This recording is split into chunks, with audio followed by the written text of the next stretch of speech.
I am joined by Republican John Schlegel, a former educator, and also Democrat Kathy Miller, former director of the Lebanon County Bar Association. We do have some rules to go over today. We have 3 issues. Each of you will get to respond and offer a rebuttal to your opponent's response. Responses will be limited to 45 seconds, rebuttals 30 seconds. Our first issue, the economy. Polls show it is among the biggest concerns for voters. What can you do legislatively to help businesses grow, fill jobs, and help people financially? Mr. Schlegel, to you. Absolutely. Thank you for the question. I think we are in some tough economic times. I noticed that just at the gas pump driving down here today to Franklin and Marshall. And part of the problem, at least, is the present practices of the recent administration.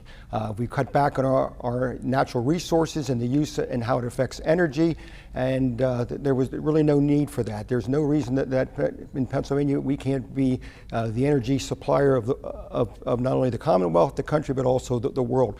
So one of the things I think we need to do is take a look at rolling back laws and regulation that cost businesses money. We want to have a vibrant type of economy, and we want to attract workers in all kinds of sectors. So, I would look forward to going to Harrisburg, providing leadership and the caring kind of leadership that's going to help to You'll have an additional that. 30 seconds. Let's go to Kathy Miller for this question as well. Thank you. I think the biggest thing to focus on is ending bipartisan gridlock in the legislature. One of the biggest issues that we have right now is that things aren't getting passed. Bills, I think there's been 3,700 bills that have been posited in front of the legislature and nothing's getting passed. So in order to keep control over government spending, that's our biggest issue. And another 30 seconds if you'd like to continue. Well, in terms of the economy, I think the legislature, Republican-led legislature, has certainly taken a huge step in helping to roll back the net corporate income tax. Local authorities also have the opportunity to offer businesses incentives. Those kinds of things are a good first step to helping to attract businesses, and then as we have more employees coming to the area, we need to make sure that we have affordable housing for our new employees that come to the area. And your 30 seconds on this. See, the corporate net income tax is being reduced slowly. By the time we get to 2031, I believe it's going to be 4.99%, but that's not all we have to do. We also need to raise the minimum wage and encourage people to make lives easier for their employees. We need to get more people out in the workforce and make sure that we're encouraging business to come to Pennsylvania and stay. All right, our second issue to talk about today is gun violence. What can lawmakers do that will not impact the rights of law-abiding gun owners? And Kathy Miller will start this one with you. So I am pro-Second Amendment in that I believe in everybody's right to bear arms and to protect themselves and also to hunt, which is a really big deal in Pennsylvania.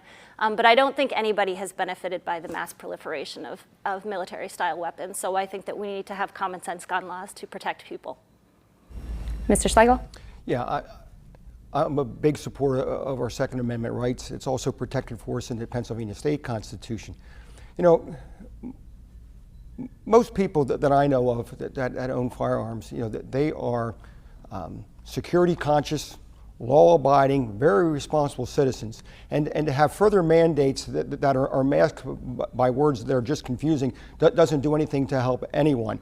What I think needs to happen is the fact that we have many laws that deal with firearms that are on the books, and we need to follow those laws as they are written and to the letter.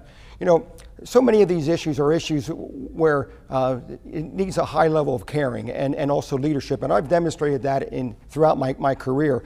But what I know the folks at the 101st want is that they want results, and that's what I intend to do in Harrisburg. Kathy Miller, same question. I do agree that in a perfect world we wouldn't need anything other than the Constitution, but the truth is that with the military-style weapons and the amount of gun violence that the state and the country has seen, we definitely need more red flag laws and care and consideration when it comes to who gets these guns and what type of guns are sold. And your 30 seconds, if you'd like it. Well, again, we have the laws on the books. I think they need to be followed. And the people don't understand why, with the additional jargon that just is very confusing, as I said, why their Second Amendment rights are being infringed upon in that nature. All right, our third issue that we're going to talk about today is abortion. The Supreme Court sent the issue back to the states. What should state lawmakers do now? I believe that the decision of what a woman should do if she becomes pregnant is up to her and her health care provider. Doug Mastriano, if elected, is going to make it illegal and criminalize abortion. Right now, we have 14,070 children in the foster care system in Pennsylvania. That's not sustainable. Forcing 10-year-olds to have babies is not sustainable.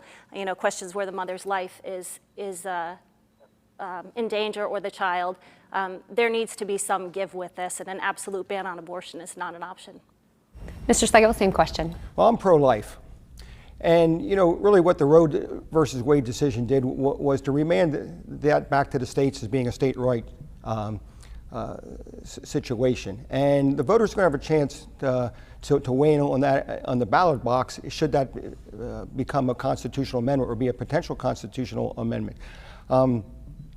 I think the folks in the 101st, they understand compassionate exceptions for rape, incest, and the life of the mother.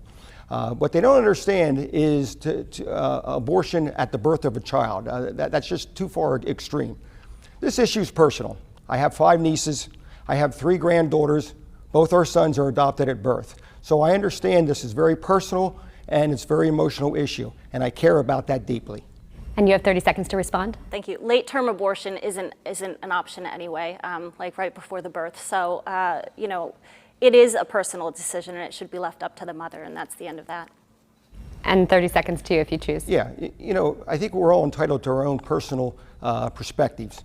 However, when I'm elected and I go to Harrisburg, I'm not there to represent just my own personal point of view, perspective, or experience. I'm there to represent the people of the 101st. And that's what I intend to do with as much rigor and veracity as I can. Well, thank you both for being here with us today and for answering these questions. These debates will continue throughout the election season.